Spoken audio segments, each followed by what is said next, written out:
Positive parenting council করে আমি এখান থেকে 1 মাস হলো সেটা বুঝতে পেরেছি যে আমি যেমন ডেলি বেসিসে আমার ছেলের উপরে ছেলের গায়ে প্রচুর হাত তুলতাম, তারপর ওকে খুব বকাঝকা করতাম, সব কিছুতে না বিষয়টা চলে আসতো। কিন্তু আমি এখন ধীরে ধীরে সেটা থেকে বেরোবার চেষ্টা করছি, যার জন্য বর্ণালী ম্যামের সাথে আমি এখনো পর্যন্ত তার সাথে কন্ট্যাক্টে আছি এবং তার কাছ থেকে আমি আরো কিছু নতুন কিছু জিনিস শিখতে পারছি। বর্তমানে এই ডিজিটাল যুগে বাবা মায়েদের সবসময় একটাই অভিযোগ যে বাচ্চা পড়া করে না, বাচ্চা খেলাধুলা করছে, সারাক্ষণ মোবাইল ঘাঁটছে, সে প্রচণ্ড জেদি হয়ে যাচ্ছে। তো এই যে আচরণগুলি বাচ্চা করছে, সেক্ষেত্রে অভিভাবক কি কখনো ভেবে দেখেছেন যে এটা কেন করছে তারা, এর পিছনে কারণ কি?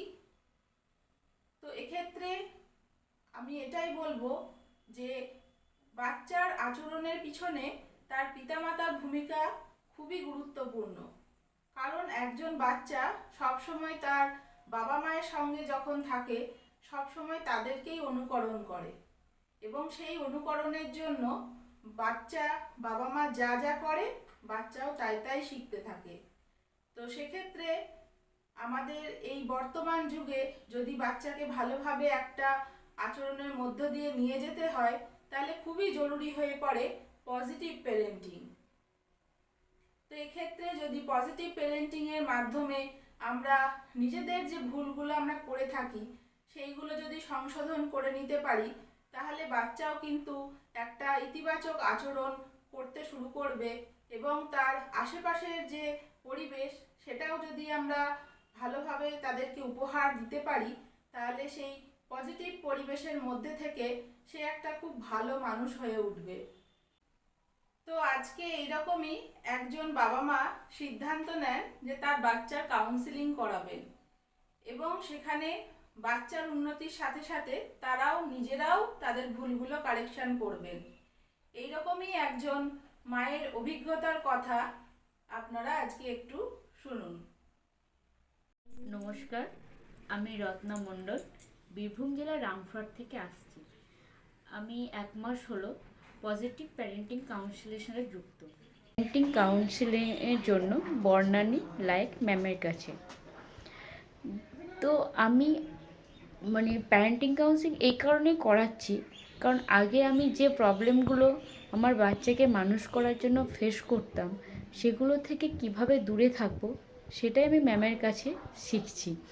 প্রথমত আমি বাচ্চার উপর প্রচণ্ড হাত তুলতাম, তাকে বকাঝকা করতাম, নিজের খুব ইরিটেটিং ভাব হতো। তাছাড়া এমনিতেই আমার হাজবেন্ডের সাথে কিছুটা হয়তো কোনো কিছু নিয়ে যখন প্রবলেম হয়েছে, তো সেটা নিয়ে যখন আগে পড়ে থাকতাম সেটা এখন আর আমি নিয়ে পড়ে থাকি না। সেটাকে আমি কি করি যে ঠিক আছে, সংসার থাকলে এটা হতেই পারে, তো এটাকে আমি আর অত গুরুত্ব দিই না। ওটা যখন অশান্তিটা হয় চলে যায়, তারপরে সেটা নিয়ে আর ভাবনা চিন্তা করি না। নেক্সট, আমার একদম ধৈর্য ছিল না নিজের মধ্যে, সব সময় একটা নিজস্ব কেমন রাগ রাগ ভাব, নিজে হাসি খুশি থাকতে জানতাম না। আর আমি কি অতীতে করেছি সেটা নিয়ে যদি বসে থাকা হয় তাহলে আমরা এগিয়ে চলবো কি করে? সেটা ম্যাম আমাদেরকে শেখাচ্ছে আরো ভালো করে। তিনি শেখাচ্ছেন আমরা কিভাবে আরো ভালোভাবে হতে পারি, কিভাবে আরো ভালো মানুষ হওয়া যায়, নিজের মধ্যে ধৈর্যশীল হওয়া যায়, সেটা শেখাচ্ছেন তিনি। সেগুলো আমি 1 মাস ক্লাস করার পর সেগুলো থেকে অনেকটাই বেরিয়ে আসতে পেরেছি। এখন ওর উপরে বাচ্চার 1 মাস ক্লাস করার পর আমি বাচ্চার গায়ে হাত তোলাটা কমিয়েছি, নিজের ধৈর্য শক্তি বাড়িয়েছি এবং নিজেও খুব ভালো থাকছি। এইভাবে আমি এগিয়ে যেতে চাই এবং নিজেকে আরও উন্নতির দিকে নিয়ে যেতে চাই, যার জন্য বর্ণালী ম্যামের সাথে আমি এখনো পর্যন্ত তার সাথে কন্ট্যাক্টে আছি এবং তার কাছ থেকে আমি আরও কিছু নতুন কিছু জিনিস শিখতে পারছি। ধন্যবাদ। আপনারা সকলেই দেখলেন রত্না ম্যাডাম জাস্ট একটা ভিডিওর মাধ্যমে তার অভিজ্ঞতা শেয়ার করেছেন।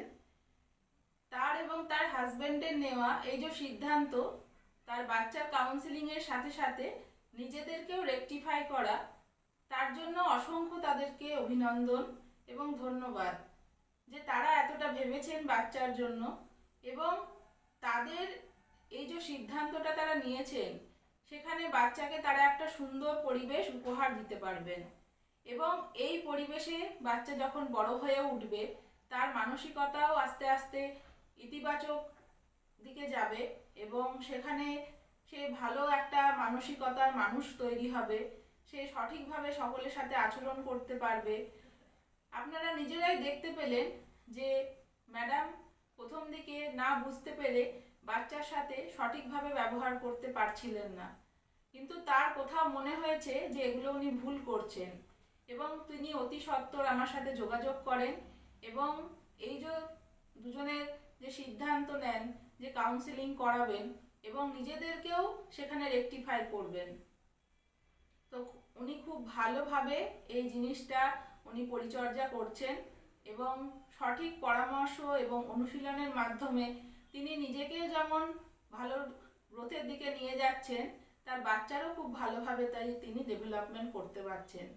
তো আপনাদেরও যদি মনে হয় যে বাচ্চার সঠিক আচরণের দিকে আপনারা নিয়ে যাবেন এবং তাদেরকেও একটা সুন্দর পরিবেশ এবং জীবন উপহার হিসাবে দেবেন, তাহলে অতি সত্বর যোগাযোগ করুন এবং আপনারা বাচ্চাদের খুব ভালো একটা ভবিষ্যৎ গড়ে তুলুন।